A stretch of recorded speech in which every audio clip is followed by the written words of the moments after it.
to you. Thank you very much, Honorable Law. Please switch off. No, thank you very much, Chair. CFO, I saw when we were busy with critical things of students. I can tell you now, students do not have water in some parts of the campuses and are expected to attend school, classes. Two, I'm told, and I can tell you that 4% of increase on transportation of students is quite concerning because the majority of the students are the motive forces. They are benefiting from NSFAS. And I want to ask you a personal question. Are you corrupt? I'm not, Chair. Okay. I want to ask you a question now. Can you provide an explanation regarding the allegations of receiving kickbacks from contractors, specifically in relation to payment stalling? Are you stalling payments? Chair, through you, we have never, to my knowledge, we have never installed any payments. In fact, we run a payment run every Thursday, and any invoices that are due on that day, they are paid. Our payment regime is such that we make payments on a weekly basis, and we have got no exception where the invoices are received. VC, are you aware of the allegations of corruption of the Chair of Council and the CFO? Can you press the mic, please, and come forward? I'm aware of the anonymous letter that mentioned that's topped of the allegations. What did you do about it as you entered? Well, that investigation is within the council. It is within the council is doing with it. And But you said to us that everything is fine. No, wait. You asked me what have I done. Ma'am, wait. I'm going to assist you. You said to us that everything is fine. You never raised this issue of allegations of corruptions when you're making presentations. Hence, I'm asking to you, what did you do immediately? The first thing you're supposed to do was to come and tell us about those allegations and what you're going to do with them. You said to us everything is fine, isn't it? When you presented, you said to us everything is fine. Am I lying?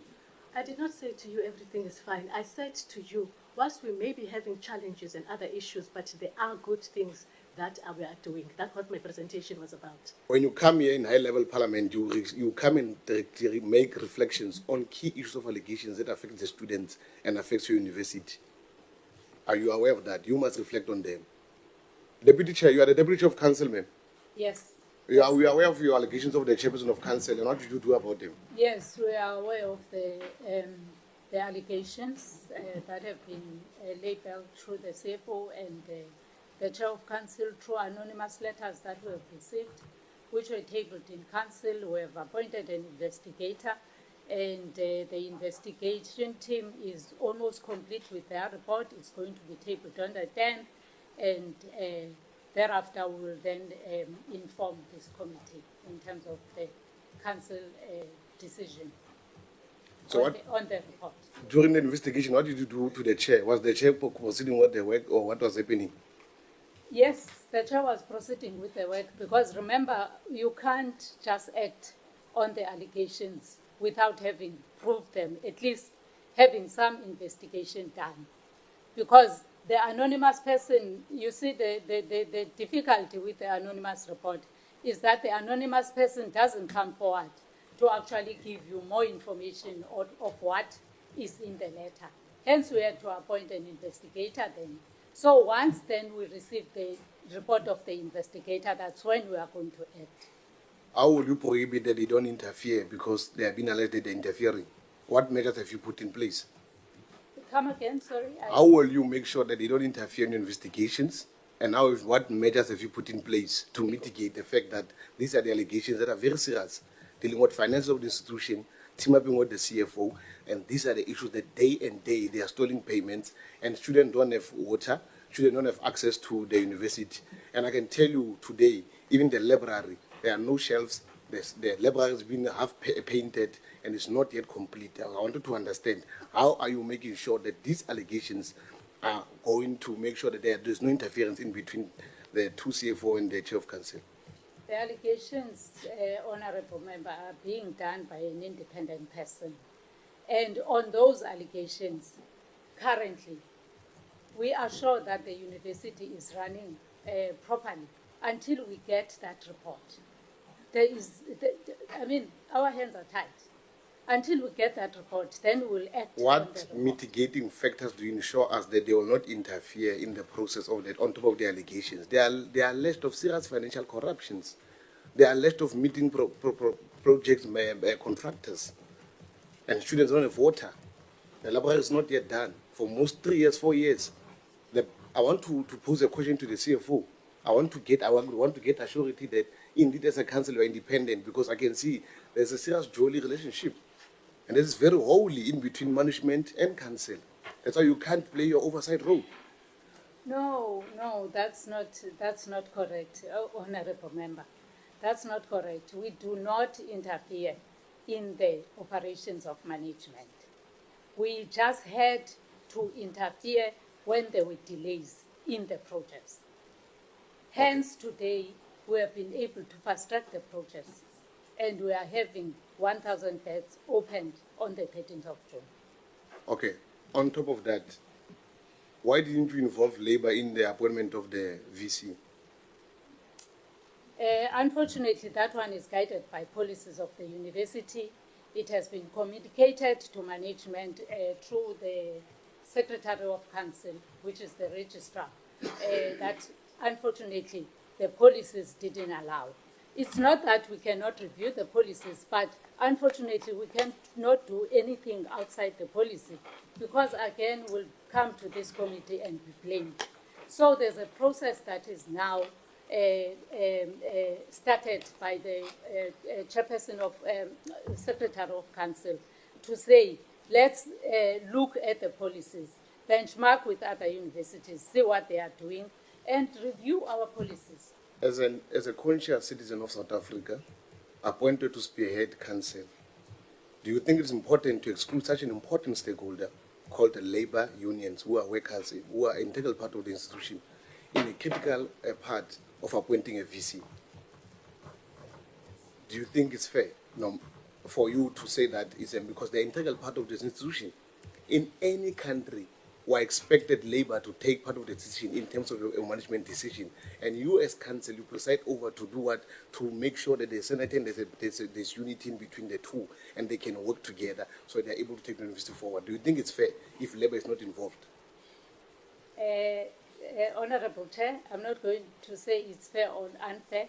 All I'm going to say is that we are reviewing our policies to accommodate that. Okay. Can I ask you again, before the VC was appointed, what was her position in the institution? She was a DVC academic and research. Okay. Is it true that for the past 3 years, she hasn't been went to the institution? How true is it? Come again? Is it true that for the past 3 years, she hasn't been doing duties as a DVC, albeit that she was appointed as a VC? How true is it?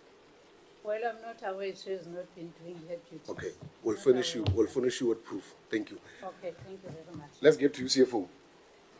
What is the name of the company that constructed the 200 beds? The 2,000 beds. The 2,000 beds, yes. They firstly appointed is called CCB. They went into financial difficulties. I just wanted to know the company. What was the view of the DBSA on the procurement process? The DBSA raised concerns around, for example, the advert not having been registered with CIDB. That was not a requirement by our policy or in other regulations at the time. We appointed senior counsel to look at the procurement process, where it was cleared. And we initially appointed as a university, we jointly appointed senior counsel, ourselves, SNU and DBSA, the senior counsel that we jointly appointed cleared the process, and they then subsequently agreed to funding the project. What was the amount of the initial project? The initial project was supposed to be 533 million from a construction point of view. That 533 million was then reduced to 498 million because after consulting with the Department of Education and Training at the time, we realized that the room sizes were bigger than the minimum norms of the DHEAD. So we reduced the size. Then the contractor was also forced to reduce the amount to 498 million from 533. If the amount went up or it went down? Initially, it went down because of the appointment and the sizes of the rooms.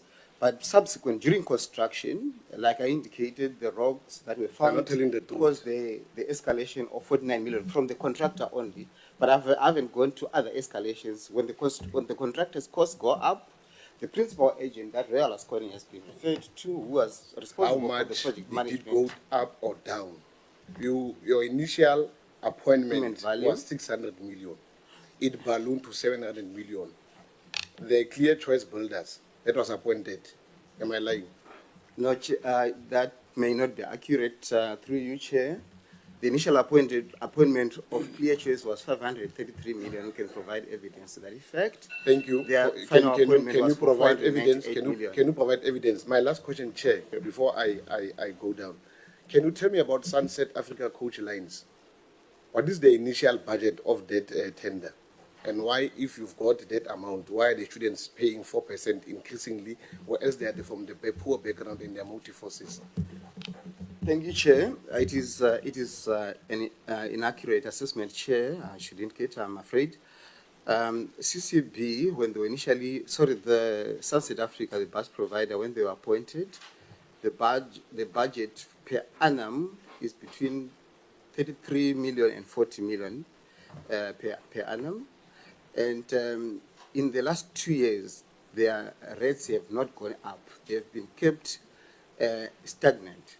What is transpired through each Chair, which is the correct position, is that the university 2 years ago was subsidizing students to the tune, initially, in fact, 3 years ago was subsidizing the transport fees. And then we have you appointed them for 100 up. million?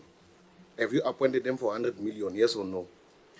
If you look at it over a 3-year period, Chairperson, I said the appointment was for 33 million. Cumulatively, it becomes yes, you must know you are the CFO. Is it 100 million? If the outer years over a period of 3 years. Yes, I agree. We got the first year and the outer, which is 3. Is it 100 million? I want you to confirm. That's correct, Chair. All right. The last one. Why are you excluding more students when you are chairing a committee, or that committee that you have formed? Because it is putting more pressure and stress to students. Thank you. Chairperson, factually, it's only 12 students that were excluded in our student data pools committee. Only 12 out of 154 that were considered. The reason for that is mainly they were academically not progressing, and some of them were foreign students who, by law, should not have debt owing to the university. Thank you, Chair. No. There was a question asked there which I just need clarity, Deputy Chair. You are saying what is the report that is coming on the 10th? What is that report? It's the investigation report, Chair, on the anonymous letters that were received by your office in July, just forgot the date, and in September. Who was doing the report? The investigators that were appointed. Yes. It's Sekati Incorporated. What? Sekati. Yeah. Okay. And what is the terms of reference there? Honorable Chair, yeah, it's quite a long document. You'll give it to us? Yeah. Okay. Can I? Honorable Fakha.